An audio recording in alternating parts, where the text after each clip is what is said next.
So we'll start without him now. All right.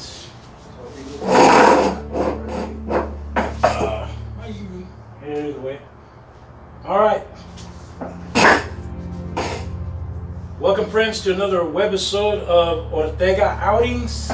And like I said on my video Sunday, because this channel used to be called Ortega Squatch, it was all about Bigfoot and everything, but now I've expanded to where I just get out and explore and do things, but never forsake the Squatch. So, you know, I am very excited and happy to have my first interview here. Is just say your name. Mando. Mando.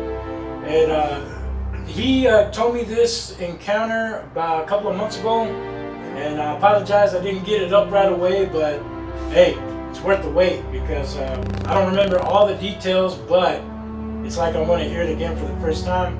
From what I do remember, it is a pretty good encounter. So you said you were, what, 11 years old? I was about 11. 11 years old? Yeah. And just going to give a little introduction on that. Puerto Rico, right? Yeah. Okay. And just going to let you just go and just tell your encounter. I mean, this is pretty good. I mean, nobody thinks of Bigfoot being on an island. You know, everybody says there's nothing in Hawaii. Puerto Rico is an island, yes. So surrounded by water, so apparently Squatch can swim. If it is a Squatch, I'm going to leave it right there. I'm just going to let Mando here just take it away, and hope y'all enjoy the encounter. Okay, like I said, it was right around, this was like right around 1977, 78. I was about 11 years old. And my mom sent me to the store to get something. It was still light out, it wasn't dark. So I was like more than halfway to where I was going. So, but I got to the store, and on my way back, in the distance, it must have been like 150 feet away from where I was, I heard this dog barking. And he wouldn't stop, you know, the dog wouldn't stop. And then I looked again, and I saw this figure. I mean, it was big. It must have been around 8 feet tall. And it had hair all over, you know. I didn't see the face because it, you know, it was still about 150 feet. Mm-hmm. And it was just standing there looking at the dog, but it didn't hurt the dog. And the dog just kept barking and barking and barking. And then I kind of like walked a little bit closer, and I saw that, and I started running back the other way. Mm-hmm. And I was crying like a little girl, you know. And as I was standing on a curb, crying, my cousin happened to be driving towards me. Mm-hmm. And you know, he asked me what was going on, you know, why I was crying, and I told him what I had seen. And he goes, well, come on, hop in the Jeep and I'll take you. And then on my way home, you know, we had to pass where that thing was. Mm. But when we drove by there, it was gone. It was completely gone. But before that, you know, when I was going to the store, I heard some noise like in the trees, you know, but it sounded like kids. And I called out to the neighbors. I thought it was them. Mm-hmm. And I got no response. And I grabbed a rock and I threw it towards where the noise was. And maybe 5 seconds went by. I kept walking, and I heard that stone, you know, whistle by me. I mean, no human being could have thrown that rock that hard, that fast. So when you say whistle, that means it actually made the noise. It was going that fast. It was going that fast. And when I saw that, I started running towards that store. And like I said, and then on my way back, that's what I saw. You know, that hairy thing standing on 2 feet. just looking at that dog, and the dog just kept barking and barking.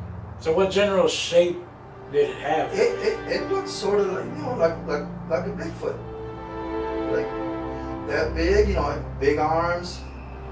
You remember smelling anything?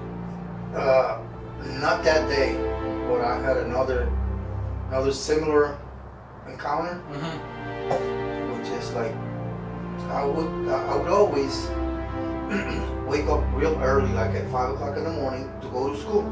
But school didn't start till 8, and I had that habit of getting up that early, getting ready and leave, but it was still pitch dark outside. I wish I could do that, but I can't get up early. But there was no street lights, And but the thing is that, well, what's weird about it, that my mom and dad, they never tried to stop me. I would just get up, get dressed, and start walking towards the school. And one day, like not too far from where I saw that thing the first time, I was walking towards the school, and I heard a noise, like when you walk on dry leaves, the noise that it makes. Yeah. That's what I heard. Like, there was like a big mango tree and like a steep hill, and that's where like whatever was out there was walking like down that hill.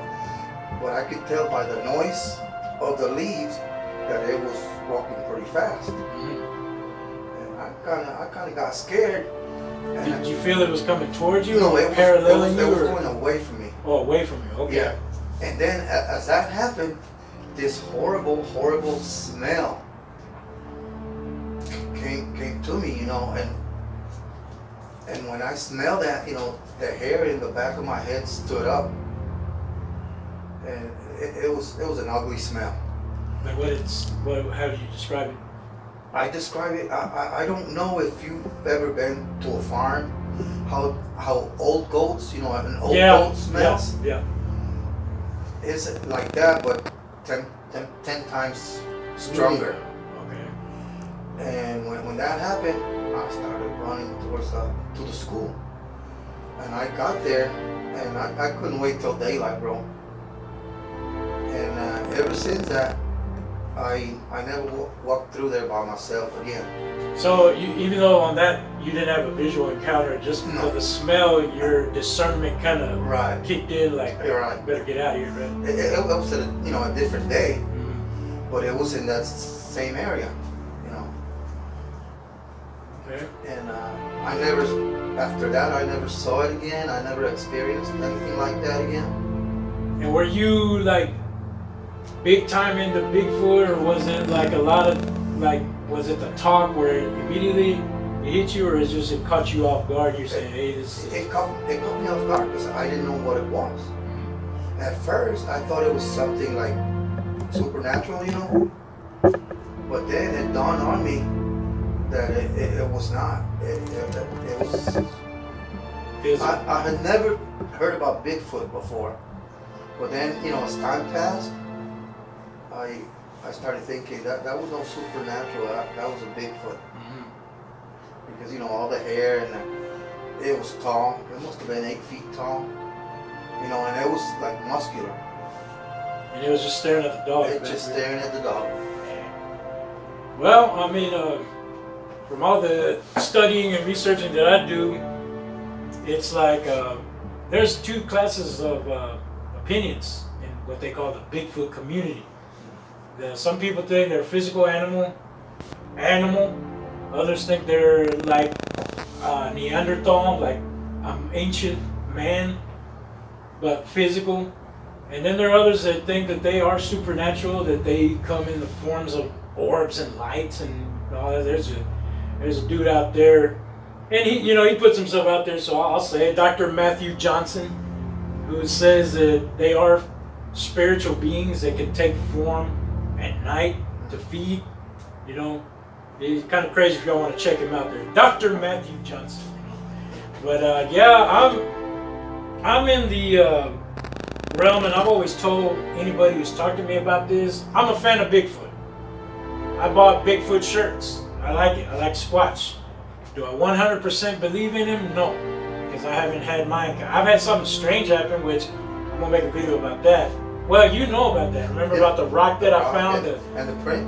And the print, but and I get it now where people say, because I've heard for years, I took a picture, but then it comes out all, I was like, what's wrong with y'all, man? We got good cameras. And I can use my camera to take any photo clear. This print, I took a photo of and it don't look like nothing whenever I try to show people. I did not try to show you. I mean, you could kind of see. Yeah, but not clearly. It's not clearly, and I don't get that. And that's a lot of the complaint that a lot of people that I listen to and follow, that they that's where the term blob squatch comes, you know, because it looks blob. And I'm like thinking, y'all just don't take your time to take a photo. Well, I was perfectly still, and I took 3 shots. Like right on top of it. Right on top of it, and then a little bit of ways. You still can't tell. But when you look at it, there was a print there. And you know, at first I thought it was my primo playing a joke on me, but he don't know nothing about Bigfoot. At this time, he don't know nothing about Bigfoot. The only thing he knows is what I tell him. He's not one bit interested. He's not into it? And yet, everything that I've been hearing, I've been reading, I've been listening to, that's what happened to me, including the awful stench that I've never smelled in my life. It kind of was like a skunk, but it was worse. It burned my throat. You know, and then the weird behavior that the dog we had at the time, he was acting weird. Like if he was like in despair or something, you know, then usually this dog is happy. But a day before this happened, I noticed he stunk real bad. And we were saying he was chasing a skunk or something. But when I went, he wasn't acting right. When I went to pet him, he had this look like intense sadness. And I'm like, what's wrong with you? You know, and I kept petting him for as long as I could because he stunk. And he didn't respond? He didn't. Well, he responded like he really wanted me there. Like, what happened to you? And then this was that Friday when I got home. And that late Friday or early Saturday, 3 o'clock in the morning Saturday, man, it woke me up. It stunk so bad. And then the dog was barking like crazy, like you were describing in your story. And the next day I found a smooth river rock on my window. And we don't got no river rocks anywhere around that yard. Believe me, I went looking, and my cousin's not the type that he's gonna go and like look for stuff just to play a joke on me. In fact, my cousin don't even play jokes on me. He don't. I mean, we joke around with each other and, you know, slam each other sometimes, but practical jokes we've never done. And he did not know enough about Bigfoot to do that in that accuracy. So I'm not saying because I didn't see it. I'm just saying what I smelled, what I found. A beautiful, smooth river rock. You showed it to me. Yeah, I even got it here at the, you know, at work at my desk. I mean, it's strange. So a part of me was kind of leaning towards, oh, what if that spiritual stuff is true? You know, because I'm a Christian man. I got faith. I got, you know, spirits exist. You know, my cameraman, who is also my partner in Ricey Beans, we're fixing to go do a ghost hunt, you know, in an abandoned hospital in Mineral Wells. And we're both spiritual people, but yeah, I'm not ready to say, oh, Bigfoot's spiritual. I say, if he does exist, which I hope he does, because out of all the cryptids, Bigfoot's the most cool. He throws rocks at you, he stinks, steals your food. Come on. Right? I want him to be real. I want him to be physical. That way we can catch him. But, is that, I remember the first time you told me your story, didn't you say you saw like a darkness in the trees? That like later when I think it's when you said you and your cousin came by, what was dark before was now you could see through the branches and stuff. Yeah. Can you elaborate on that a It little looked bit? like a shadow, you know, but you know you couldn't make it out. It was just black. You It was couldn't. just black, yeah. And when y'all came back, it was you could then see through the trees. Right. Like these trees, you could see through. Yeah. You could see through it, you know. And yeah, I've heard a lot of encounters like that. And, you know, I never about those encounters that I had. I never did tell my parents about them. No, how come? I don't know. It never occurred to me or tell. Until I told my brother, you know, years and years later. Like I'm talking about God, really? Yeah. And he believed me because he's the one that looked you up on Facebook, you know? Yeah, I got him on Facebook. Yeah. And he's the only one I told. But So he didn't make fun of you or nothing? No, he believed it. He believed it. And are you older or is he older? He's older, a year and something older. I say that's pretty good because usually the older brother will poke fun at the younger brother, especially on something like that. Yeah. But if he give you But respect, he didn't, yeah, he didn't. wow. So man, so I'm not gonna say your age, but that's the only visual and the only, I guess, anecdotal is what they say when you don't physically see it, or you smell or you feel something. That's the only one you had when you were around 11. Yeah, around 11. Wow. Well, wow, man, that's a good encounter, man. I'm glad that you took the time to, have this little interview. I'm sure my viewers will appreciate that. Those are the ones that are not too mad at me because I deviated from the Squatch a little bit. I told y'all I'm coming back with Squatch content and other content as well. Our other channel, check us out, Ricey Beans on YouTube, on our ghost hunt, because it's an outing. I'm going to feature it here on those Ortega outings as well. And Mando, anytime you want to come back and just say anything, paranormal, whatever, or just goofy, appreciate you, and we'll see you on the next episode. Thanks for joining us. No problem. Like, share, and subscribe.